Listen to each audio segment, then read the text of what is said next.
اب یہ بچہ ماشاءاللہ نعت پڑھ رہا تھا، اگر ہم اپنے بچوں کو شروع سے دین سے جوڑیں گے، اس طرح کی چھوٹی چھوٹی ایکٹیویٹیز ان سے کروائیں گے کہ بیٹا آپ تلاوت کر لو، آپ نعت پڑھ لو، میں اور آپ تلاوت میں مقابلہ کر لیتے ہیں، آپ بھی سورہ اخلاص پڑھیں، میں بھی سورہ اخلاص پڑھتا ہوں، آپ بھی سورہ فاتحہ پڑھیں، میں بھی سورہ فاتحہ پڑھتا ہوں، دیکھتے ہیں کون اچھا پڑھتا ہے.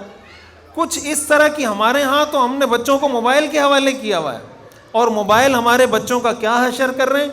انہوں نے ماحول، کہاں تک ہمارا ماحول پہنچ چکا ہے، اور 30-40 سال بعد ہم کہاں کھڑے ہوں گے ہم امیجن نہیں کر سکتے. اس دن مجھے ایک صاحب کہنے لگے، ایک دیندار فیملی، مطلب وہ علماء ہیں، وہ مجھے کہنے لگے کہ ہم بیٹھے ہوئے تھے گھر میں، سارے بچے جمع ہوئے، اور اچانک سارے کہنے لگے happy Holi happy Holi happy Holi. سب نے پاؤڈر لگایا ہوا ہے، کسی نے رنگ لگایا ہوا ہے، سارے بچے ایک دم شروع ہو گئے. علماء کا گھرانہ. میں ان کو اکثر کہتا رہتا ہوں بھائی بچوں کے موبائل پہ تھوڑا کنٹرول رکھیں. میں نے کہا یہ آپ کے بچے کو کیا پتہ، 3 سال کے بچے کو، 4 سال کے بچے کو ہیپی ہولی کیا چیز ہوتی ہے. تو اگر دیندار گھرانوں کے اندر نوبت اس حد تک پہنچ گئی ہے کہ وہاں کے بچوں کو یہ نہیں پتا، اور وہ ہیپی ہولی، آپ کو پتا ہونا چاہیے کہ غیر مسلموں کے مذہبی تہوار میں شرکت کرنا ناجائز اور حرام ہے. چاہے وہ عیسائیوں کا کرسمس ہو، چاہے وہ ہندوؤں کا ہولی، کوئی بھی ان کا مذہبی تہوار، کوئی بھی ان کا مذہبی دن، اس کے اندر شرکت کرنا ناجائز اور حرام ہے. حدیث شریف میں آتا ہے، حضرت عمر رضی اللہ تعالیٰ عنہ کا قول ہے، وہ فرماتے ہیں کہ غیر مسلموں سے ان کے تہوار کے دنوں میں دور رہا کرو، فَإِنَّ السَّخْطَةَ تَنزِلُ عَلَيْهِمْ، اس لیے کہ ان پر اللہ کا غضب نازل ہو رہا ہوتا ہے. اپنے بچوں کو دین سے جوڑیں، ان کو دین کی تربیت دیں، ان کو دین کی تعلیم دیں. ہمارے ہاں میں ہر جگہ یہ بات عرض کرتا ہوں، یہ میرا سمجھے زندگی کا مشن ہے یہ بات کرنا.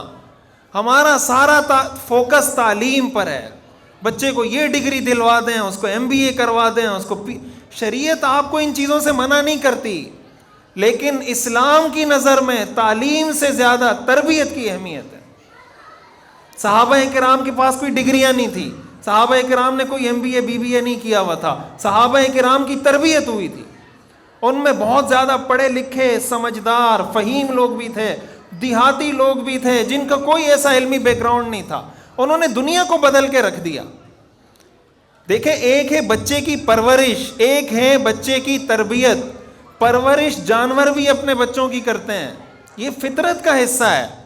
اگر آپ اپنے بچے کی پرورش کر رہے ہیں نا، اس کو کھانا دے رہے ہیں، اس کو شیلٹر دے رہے ہیں، اس کا جناب خیال رکھ رہے ہیں، یہ کوئی ایسا انوکھا کام نہیں کر رہے، یہ جانور بھی کرتے ہیں. تربیت کیا ہے کہ آپ کا 5 سال کا بچہ آپ کو کہتا ہے مجھے 1 to 5 کی چابی دیں، میں نے جناب بائک چلانی، تو آپ اس کو نہیں دیتے. اب اس کا یہ مطلب نہیں کہ آپ کو بچے سے محبت نہیں ہے، آپ کو بچے سے محبت ہے، اسی محبت کی وجہ سے آپ اس کو بائک کی چابی نہیں دے رہے. اب اگر والدین کو کہا جاتا ہے کہ بھائی آپ بچوں کے موبائل پہ کچھ کنٹرول رکھیں، آج کل تو پیرنٹل اپلیکیشنز آ گئی ہیں، آپ بچوں کے موبائل کو کنٹرول کر سکتے ہیں، خود کنٹرول کر سکتے ہیں کہ وہ کیا دیکھ رہے ہیں، کیا نہیں دیکھ رہے، کہاں جا رہے ہیں، کہاں نہیں جا رہے، یہ ساری چیزیں آپ خود کنٹرول کر سکتے ہیں. تو اگر ان چیزوں کی طرف ہم آ جاتے ہیں اور اپنے بچوں کی صحیح اسلامی خطوط پر تربیت کر لیتے ہیں، تو یہ جو ہم ہر وقت روتے رہتے ہیں نا کہ یہ ہو گیا، وہ ہو گیا، فلاں ہو گیا، ہمارے معاشرے کو جتنا نقصان پڑھے لکھے لوگوں نے پہنچایا ہے، جاہل لوگوں نے نہیں پہنچایا. ایک ریڑھی والا کیا کرپشن کرے گا؟ پورا دن اگر کرپشن کرتا رہے، 1000 روپے کی کرپشن نہیں کر سکتا. لیکن اگر ایک 20 گریڈ کا آفیسر کرسی پر بیٹھ کر 10 منٹ میں وہ کرپشن کر سکتا ہے جو ریڑھی والا ساری زندگی نہیں کر سکتا. لیکن اگر اس 20 گریڈ کے آفیسر کو اللہ کا خوف ہوگا، اس کو آخرت کا خوف ہوگا، اس کو پتا ہوگا میں نے اللہ کو جواب دینا ہے، وہ کبھی کرپشن نہیں کرے گا، معاشرہ خود سدھر جائے گا. ہمیں اس طرف آنا ہے.